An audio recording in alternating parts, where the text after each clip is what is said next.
Okay, guys, we're going to be talking about this case concerning Robbi Robinson Jr. and his father's girlfriend, Brenda Scott. Brenda Scott was only 50 years old. Robbi Robinson Jr. was 23 years old. Brenda was dating Robbi Robinson Jr.'s father, Robbi Robinson Sr. For some reason, and he was living at their home. He was 23 years old. He was living at their home. He just lost his job. He just lost his car. He was down and out. That's for doggone sure.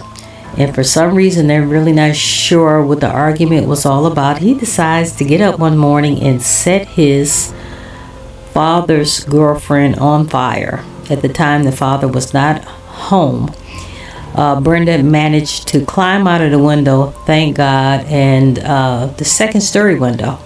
She climbed out, thank God, and the neighbor discovered her. Guys, let's run this clip. This is horrible. My neighbor behind my house is laying out and looks like she caught on fire or something. Oh my God, her skin is like off of her body. Oh my God. Wow. Honey, stay with me. I'm Officer Stebbins. Just stay with me, okay? I don't know what happened. It just went off, bro. I try to stop. They're saying that he poured gas on her, lit her up. She's I hate you. You're gonna die. I don't want to do this. On the morning of May 11th, 2023, first responders raced to a home in Fairfield Township, Ohio, where a woman covered in severe burns has reportedly fallen from a second-story window. But what begins as a rescue takes a dark turn when she reveals this was no accident, and she knows exactly who is responsible. Butler County 911, what is the address of the emergency? My neighbor behind my house is laying out and looks like she caught on fire or something. Wow. Okay, can you yell at her real quick? See if she can get her to wake up. She's awake. She's talking to me. I just can't What's get she my saying? fence open to get over it. She's hurt. She's hurt bad. Ask her if she knows what happened. What happened? Someone set her on. He said set her on fire. Your son? A Fairfield Township police officer is in the middle of arresting a suspect for an unrelated crime when he hears the alert over his radio. For a female burn victim, the male has set her on fire. Oh, get her out. Get them out. Go to that. There. Come on out. Get out. So dude got lucky. I don't mean to laugh. He was on his way to jail, and they got that call about the lady on fire, so they told him to get out. Luck. Here's his phone so he doesn't drop it. Go to that. And right on. With an officer on the way to respond, the dispatcher continues gathering crucial details from the caller. Can you ask her son's name? Or if he has any weapons? Do you know if he had any weapons? Water with gasoline. He threw it on her. Wow. You said it was your boyfriend? Her boyfriend's son. Yeah, she said she's hurt. She's got asthma. She can't breathe. Do you see any burns on her? I do. Her skin is completely covered, burns, back, everywhere. There's actually smoke coming out of the house on the top floor. He set the house on fire. The house is on fire too. Oh my God.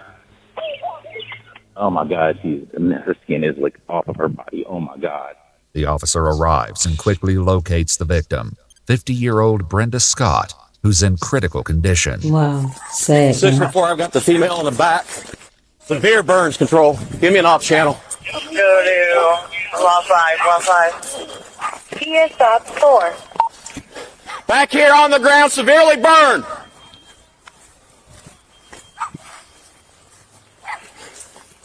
Sir, honey, stay with me. I'm Officer Stebbins. Just stay with me, okay? I got the medics are coming to get you right now. I got to breathe. Huh? I got to breathe. Okay. My inhaler's in the house. I can't breathe and they knock my teeth out. At the front of my the house, God. the suspect, 23-year-old Robbi Robinson Jr., can be seen emerging from the front door. He walks right up to a first responder who doesn't yet realize who he is. Thankfully, the officer spots him and takes quick action to secure him into custody. Come to me now. The fire's going off the room. Okay. don't know what happened. It just went off, bro. I try to stop till I find out what's going on. Sorry. What happened? Is there anybody else in the house? Who? My stepmother. Your stepmother jumped out the back. Oh, she did? Yes. What's your name? Robbi. Robbi? Yeah. Okay. 644, I got the suspect in custody. She's in the very back because you got somebody. Yeah, it's bad.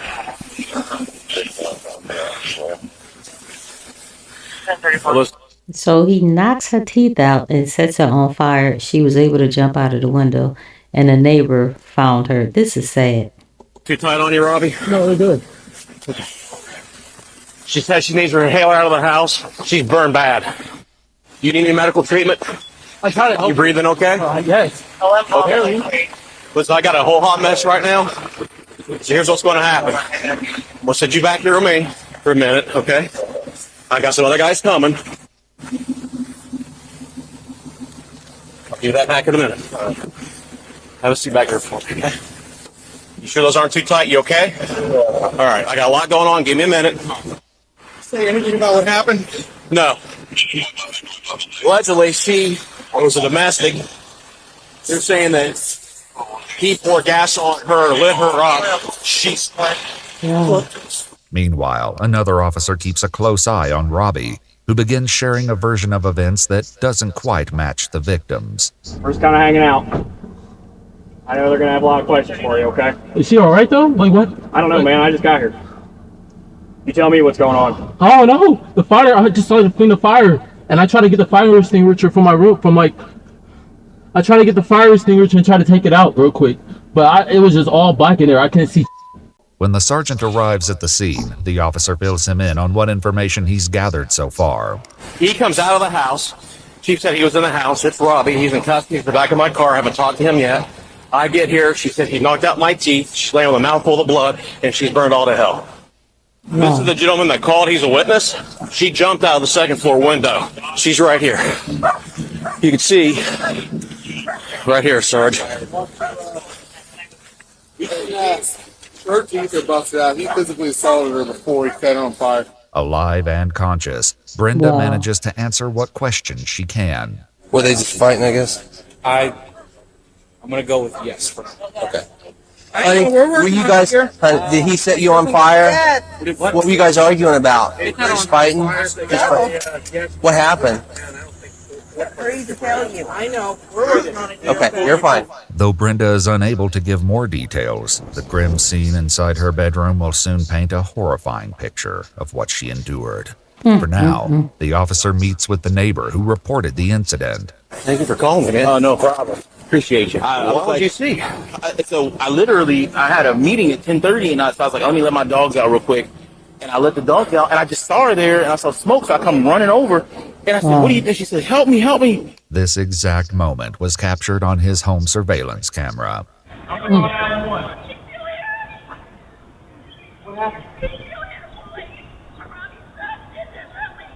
Back at the cruiser, the sergeant reads Robbi his Miranda rights before questioning him about the incident. I want to know, I've got her side of it. What happened in here, brother?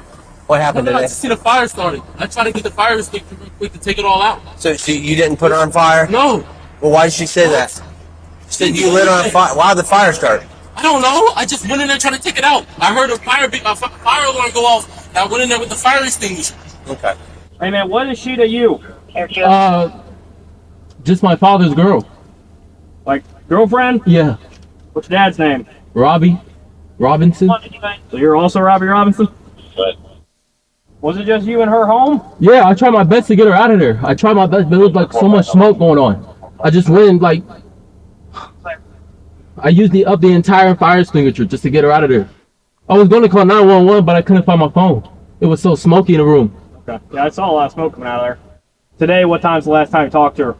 No, I didn't really talk to her. They came in. They go to work together. Where was she? Out of Muncie, Indiana, showing status all over. I have no clue. Probably in the bedroom. Okay. I mean, most likely in the bedroom. With Brenda on her way to the hospital for emergency treatment, officers begin searching the home.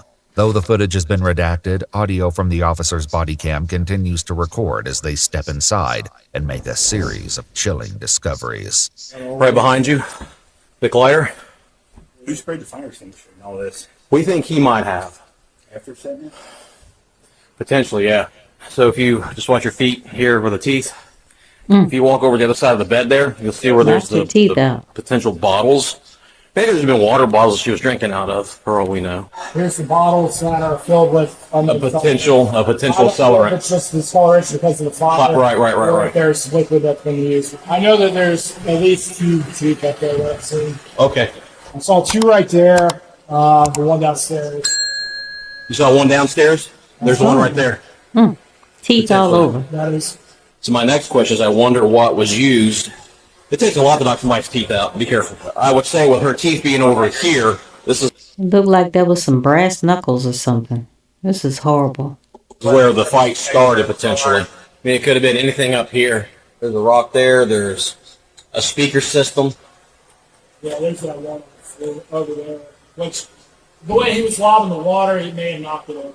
If you walk over here, you can see the blood spatter trail. Here's where she grabbed a hold. She probably climbed out. You can see where she grabbed one. There's part of her skin. There's blood. And she lowered herself down and dropped. See the print? And that's from her mouth. And she was bleeding from the mouth when I got her. Do you know the U.S. solar company's nasty little secret? It turns out if you live in California, they have to give you solar panels.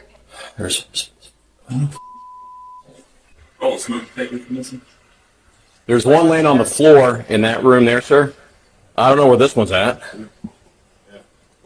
So he removed the smoke detectors, so nobody would know that she was on fire. That's an interesting... I noticed that earlier.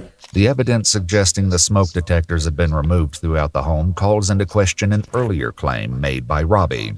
I heard a fire alarm go off. I went in there with the fire extinguisher. Given Brenda's testimony along with the evidence located in the home, Robbi is placed under arrest and transported to the Butler County Jail, where he promptly calls his mother, Renee. Have you seen the lawyer yet? No, ma'am. Okay, she should be coming there. Don't say nothing to nobody. Say nothing to nobody. Don't say anything. His mother is crazy. They trying to send some, because they're recording us right now. Awake. Yes. Yes. The person is? Yes. Yes.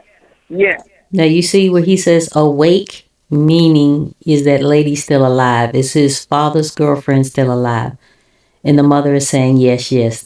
She's crazy. Mother's crazy, and the son is cuckoo too.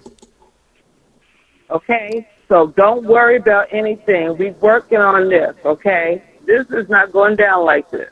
This is not happening, and we got your back. Meanwhile, investigators meet with the victim's boyfriend, Robbi Robinson Jr., in an effort to determine what could have driven his son to commit such a brutal act of violence against Brenda. I'm trying to understand kind of more of the motive, as much as you are probably. I don't really understand. I know that he expressed to his mom that he didn't want to live there anymore for some reason. Yeah, that's what she was telling me. She was just saying that he needs to get out. I know he said he had money problems, he lost his job, lost his car and stuff. Yeah. So he's probably had a lot going on. Right. But why would he do this? Why?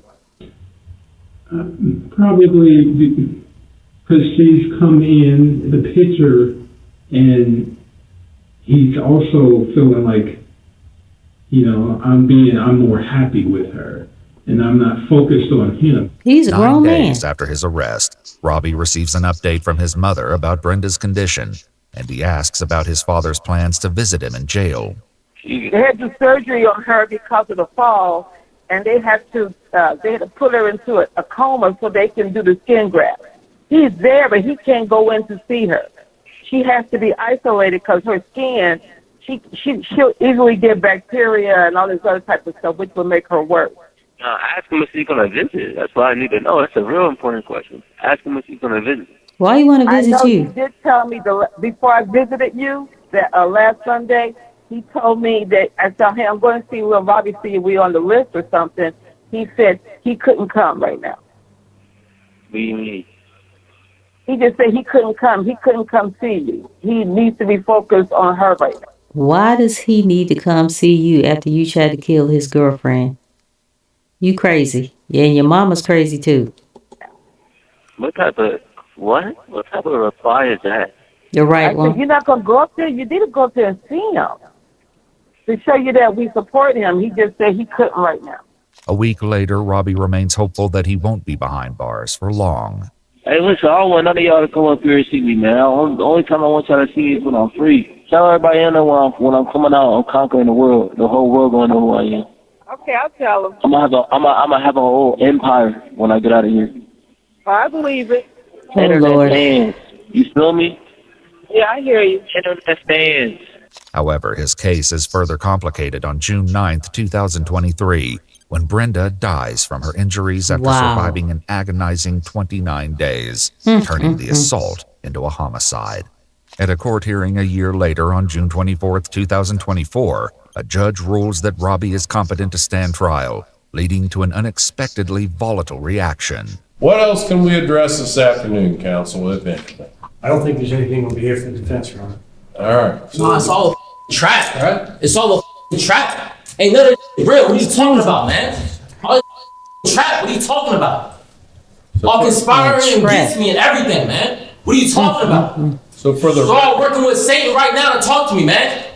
They're all conspiring with him to talk to me, man. Ain't none of it going on, man. So what are you talking about? So for the record, ain't none of it going on. The defendant is all this is fake, man. All these people want to work with the devil to try to get me down, man. Yeah. All the conspiring against me to take me out, man. What are you talking about?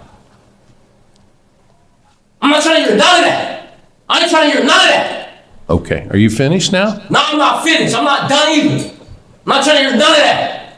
All right. At the conclusion of his trial, a jury found Robinson guilty of aggravated murder, aggravated arson, and felonious assault. Though his exact motives remain unclear, at his sentencing hearing, he stated in court, "I take responsibility for my actions, I'm sorry," and asked that he be spared the death penalty. He was sentenced to life imprisonment without the possibility of parole, and in a